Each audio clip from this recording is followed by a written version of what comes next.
The 2023-24 NBA regular season is in the books, and we all know this was a hell of a year for many reasons. We witnessed many epic moments, with teams beating the odds to make it to the playoffs, but one of the top questions that is still unanswered is who is going to win the Rookie of the Year award?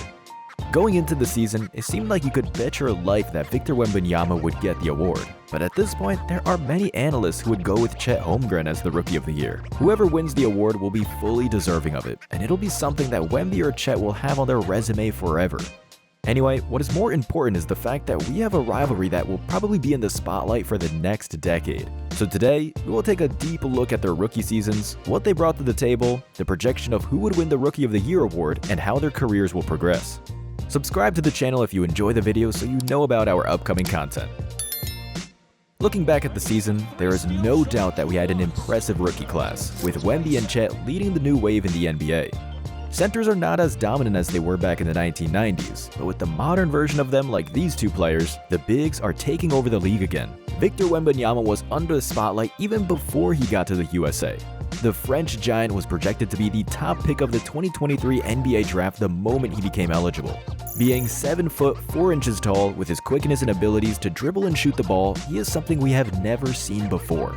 And the only question was which team would be lucky enough to land him, which eventually was the San Antonio Spurs. As a teenager, Wemby played for the Metropolitans 92, just an average team in his native country of France. The team benefited greatly from having such talent, as they were invited to play the G League Ignite team on a USA tour.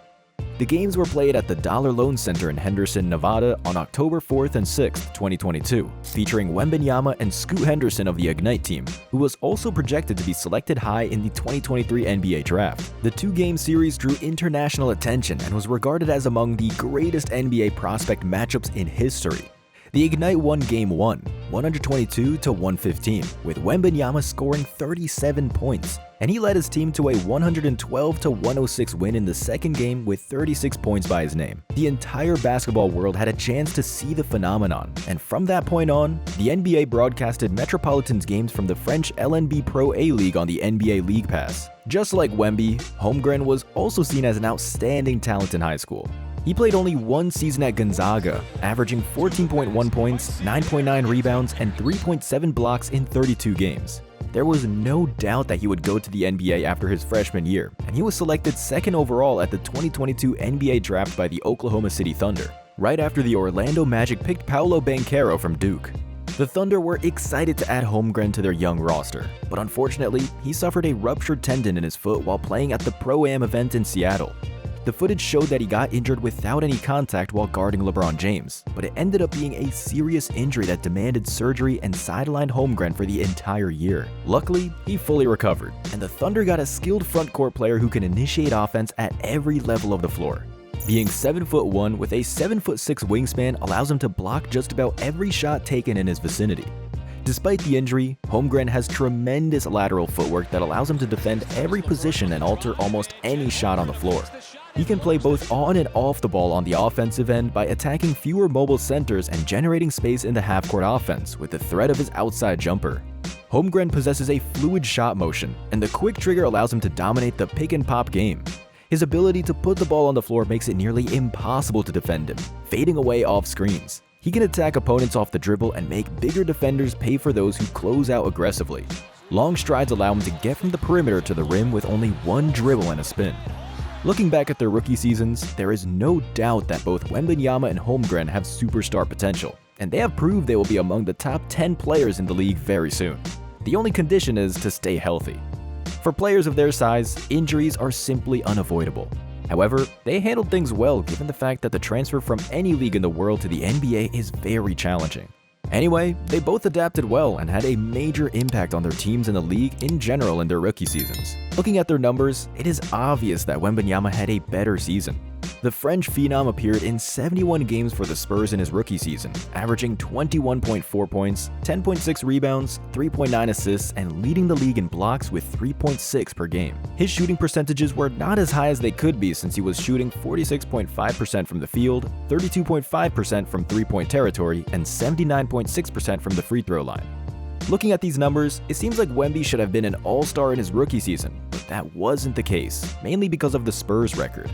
At the end of the season, they finished second to last in the Western Conference with a 22-60 record. No one really expected the Spurs to win right away, so despite only 22 wins, this season cannot be labeled as disappointing.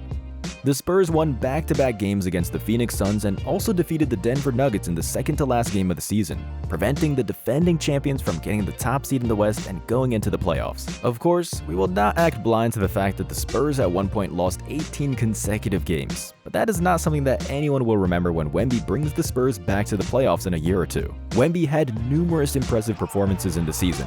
He became the youngest player ever and only the 15th in NBA history to have a 5x5 game, as he recorded 27 points, 10 rebounds, 8 assists, 5 blocks, and 5 steals in the 123-118 loss to the Los Angeles Lakers on February 24th. In the 130-108 win over the Detroit Pistons, Wemby recorded his first career triple-double, recording 16 points, 12 rebounds, and 10 assists in only 21 minutes spent on the floor. This game is real proof that Wemby's impact can be so big in such a short time on the floor.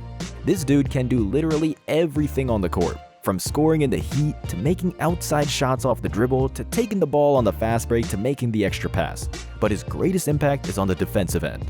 Wemby changes the majority of the shots that the opponents take around him, to the point that some even avoid shooting with Wemby standing nearby.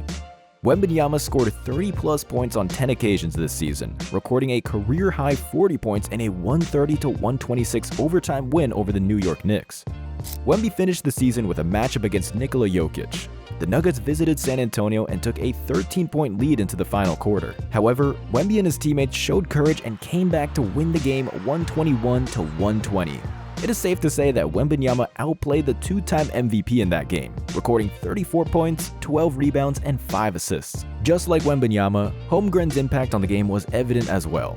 First of all, this dude played in every single one of the 82 games in the regular season after missing the entire season the year before.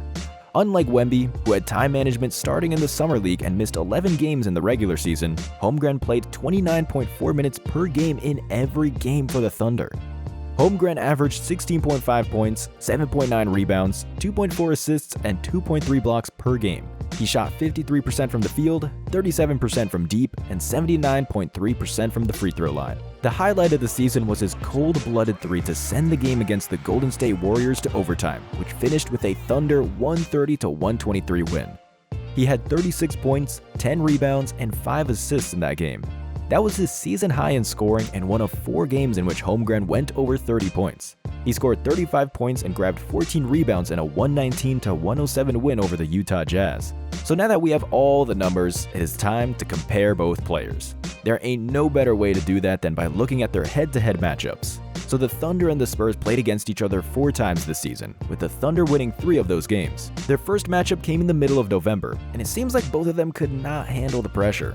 The Thunder won that one 123-87, with Holmgren scoring 9 points and 7 rebounds. Wemby was not better, finishing with 8 points and 14 rebounds. The second matchup between them was another blowout win for the Thunder, 140-114.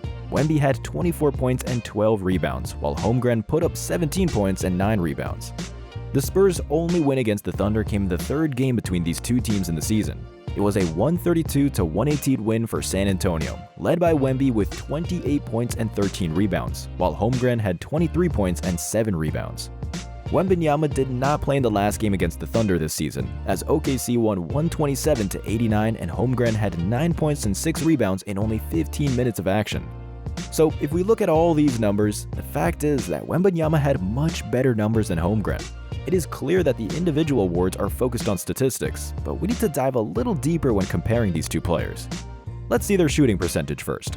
Holmgren is at 53%, which is excellent for a big man who also shoots from the outside, while Wemby is just over 46%, which is considered low for NBA standards.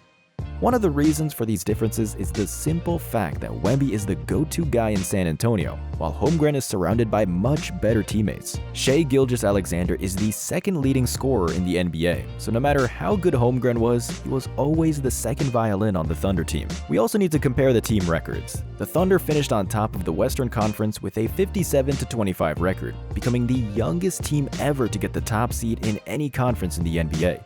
So Holmgren was actually one of the best players on an excellent team that is a championship contender. while Wemby was the best player on a losing team with the 5th worst record in the entire league. Trying to predict who will win the Rookie of the Year award is very difficult. When it comes to the MVP award, the team record has a lot to do with it. For instance, Nikola Jokic is the favorite to win it even though Luka Doncic has better individual numbers, but the Nuggets have a much better record than the Mavs. For some reason, team records have no such impact on the Rookie of the Year awards. Knowing that, Wemby is the favorite to win the award, and he will most likely do it. There was an instance when Jason Kidd and Grant Hill shared the award back in 1995, but with the current voting system, such a scenario will not happen. So Wembanyama will most likely walk away with the Rookie of the Year trophy. However, both players have a bright future ahead of them, and no matter how good they are at the moment, there is a lot of room for improvement. We can't wait to see them go against each other next season, and it is only a matter of time before these two meet in the playoffs with the NBA Finals on the line. So who do you think will win the Rookie of the Year award? Let us know your thoughts in the comments section below. Check out our previous videos for more great content if you liked this one, and subscribe to the channel so you don't miss out on our upcoming content. See you next time.